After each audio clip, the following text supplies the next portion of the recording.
সাংঘাতিক অবস্থা, এখানে বয়স্ক মানুষটা পড়ে যাচ্ছিল। সংযুক্তাদিরা প্রতি বছর ঠাকুরের সামনে থাকে, এবার পিছনে এসে প্রচুর ফাঁসে ফেসে গেছি, আমরাও ফেসে গেছি।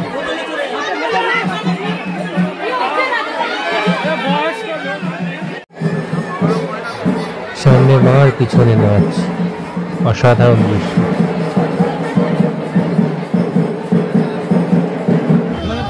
ট্রেন এসছে তুলতে, কিন্তু যতটাও শোনা গেছিল অতটাও কিছু হয়নি। ঠাকুর যথেষ্ট দাঁড়িয়ে আছে এবং দাঁড়িয়ে দাঁড়িয়ে ঠাকুর গেছিল বিসর্জন। খোলামতলার মোড়টায় নাচ হচ্ছিল বলে এবার খুব ফাঁসে ফেসে গেছি পিছনে এসে, সামনে থাকলে ভালো হতো। 365 দিনের প্রতীক্ষার ফল মাস সামনে দিয়ে এত সুন্দরভাবে যাচ্ছে 108 জন বেয়ারার পিঠে চেপে।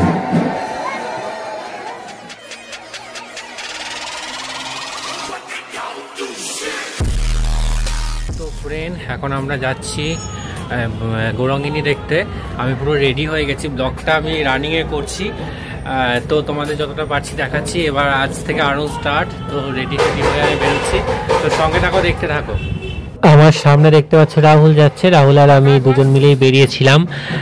তো পুরোটাই দেখবো, যতটা রাস্তা ঘুরবো। ফার্স্টেই দেখলাম যে ভদ্রাকালী, আমাদের যে ভদ্রাকালী সেই ভদ্রাকালী বেরোচ্ছিল সকালবেলা। তারপরে রাস্তায় যেতে যেতে দেখলাম যে ভাদুরের যে ভদ্রাকালী, মানে হরিশাপাড়ার যে ভদ্রাকালী, সেই ভদ্রাকালী চলে এসেছিল।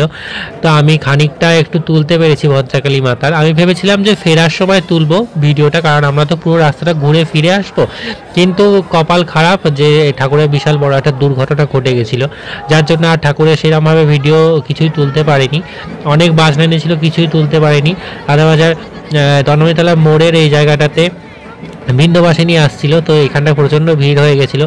যতটা পেরেছি তোলার চেষ্টা করেছি, কারণ গৌরাঙ্গিনী দেখতে যাচ্ছিলাম, গৌরাঙ্গিনী আটন থেকে তুলবে। এবার খুব তাড়াতাড়ি তোলার সঙ্গে সঙ্গে গৌরাঙ্গিনী মাতা চলে এসেছিল, তার জন্য বেশি সময় পাইনি।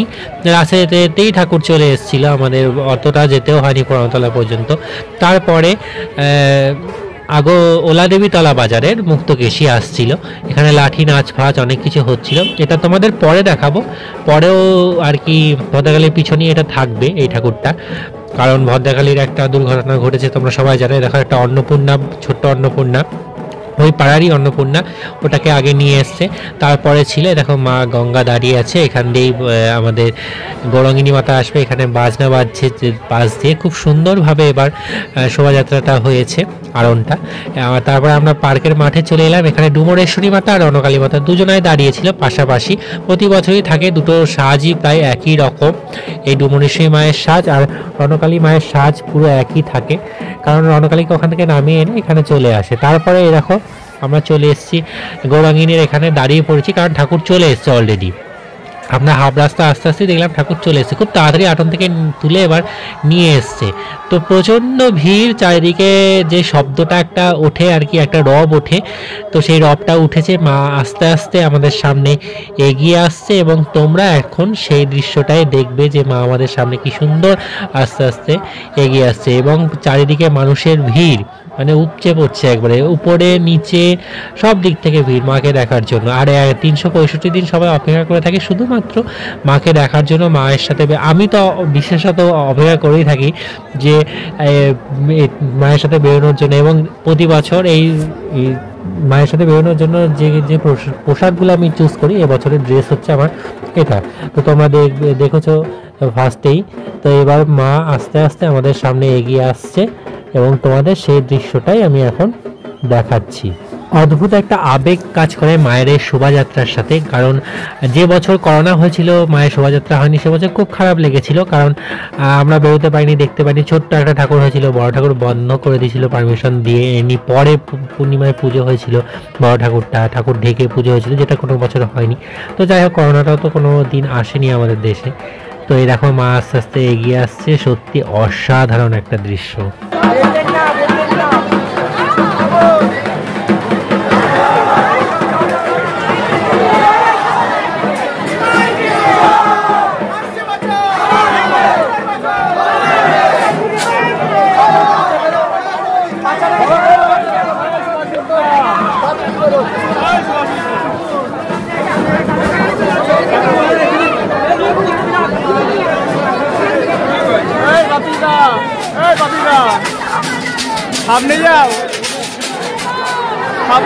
তো মা চলে যাওয়ার সঙ্গে সঙ্গে আমরা মায়ের পিছন পিছন যাচ্ছিলাম এই বছর। আমি ভেবেছিলাম যে যখন ঘোরাবে তখন সামনে চলে যাব, কিন্তু সেটা হয়ে ওঠেনি আর, কারণ ভিডিও চক্করে গিয়ে আমার সেটা করা হয়নি। সামনে থাকলে অবশ্যই ভালো হতো, ভালো করে ভিডিওটা করতে পারতাম, কারণ এবছর খুব ভুগেছি পিছনে গিয়ে। মানে সামনে যারা থাকে তারাই ভালো, অন্তত আমার মনে হয়েছে সামনে থাকাটাই বেটার। তার মধ্যে আমার এবার জুতোর শোল টোল সব খুলে গিয়ে এবার যাচ্ছে তাই অবস্থা হয়ে গেছিলো, মানে এত বাজে। আর প্রণতলার মোড়টায় যে অবস্থা হয়েছে, আর জীবনে আমি ঠাকুরের পিছনে যাচ্ছি না। রাহুল তো যেতেই চাইছে না, বলছে আমি আর যাবো না, দাঁড়িয়ে ঠাকুর দেখবো, এত ভিড়ে। এবার আর কি আমরা ভুগেছি, পিছনে যাওয়ার জন্য এটা ভুগেছি। সামনেটা অনেকটাই ক্লিয়ার থাকে কারণ ঠাকুর যায় বলে, আর পিছনটা গ্যাঞ্জাম হয়ে যায়। ঠাকুর দাঁড়িয়ে যায় যখন, তখন পুরো পিছনটা গ্যাঞ্জাম হয়ে যায়। তো খুব বাজে অভিজ্ঞতা হয়েছে এবারের আর কি। আমাদের পিছনে এসে সামনে থাকাটাই আমাদের জন্য বেটার।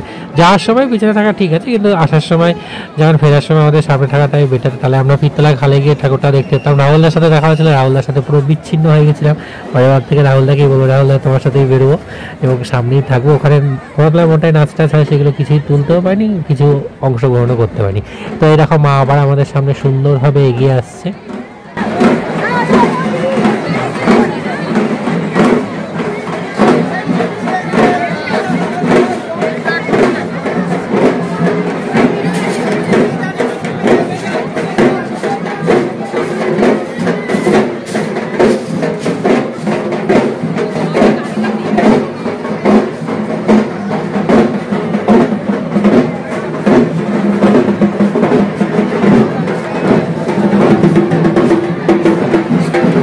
চলে যাওয়ার সঙ্গে সঙ্গে এই ভিড়টা জাস্ট একটু কমতেই আমরাও এই ভিড়ের মধ্যেই ঢুকে গেছিলাম এবং ঠাকুরটা কি সুন্দর দুলতে যাচ্ছে। দেখো সবচেয়ে বড় কথা, আশেপাশের লোকগুলোকে দেখো, উপরে সব ভর্তি, ছাদটা সব ভর্তি। আমরা পিছনে ছিলাম, আমার পিছনে সংযুক্তা দিয়েছিল এবং এই রাধাবাজারে এই জায়গাটাতে খুব সুন্দর একটি নাচ হচ্ছিল, কারণ মাকে অলরেডি ওখানে মোড়ের মাথায় নামাতে লেগে গেছে।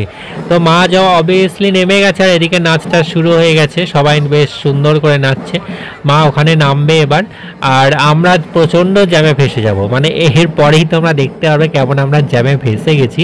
এখানে ড্রোন উড়িয়েছে, আমরা ড্রোনে একটু দেখছিলাম, ড্রোনে হাই হেলা করছিলাম। ড্রোন দিয়ে একটা ভিডিও বেরিয়েছে, দেখলাম খুব সুন্দর লাগছে, কিন্তু দেখো কেমন জ্যামে ফেসে গেছি।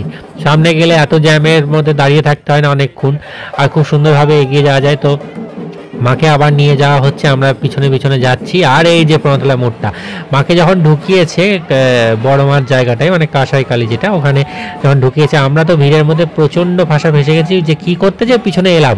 আমি শুধু রাহুলকে বলছি তুই কেন পিছনে এলি, ফার্স্টে সামনে থাকতেই ভালো হতো। রাহুলদা আমাকে টেনে নিয়ে যাচ্ছিল, কিন্তু রাহুলদা আমি পুরোপুরি বিচ্ছিন্ন হয়ে গেলাম, এমন ভিড়ের একটা ঝলকানি লাগতো। আর এই জায়গাটা দেখো, মানে আমরা দোকানের ভেতর ঢুকে গেছি, যে মার্কেটের ভেতরে, আর দোকানদাররাও বুঝতে পারছে না যে এটা কি হলো। মানে তাদের দোকানের ভেতরে আমরা ঢুকে যাচ্ছি, আর এখানে ঠেলাঠেলি বয়স্ক মানুষের যাচ্ছে অবস্থা।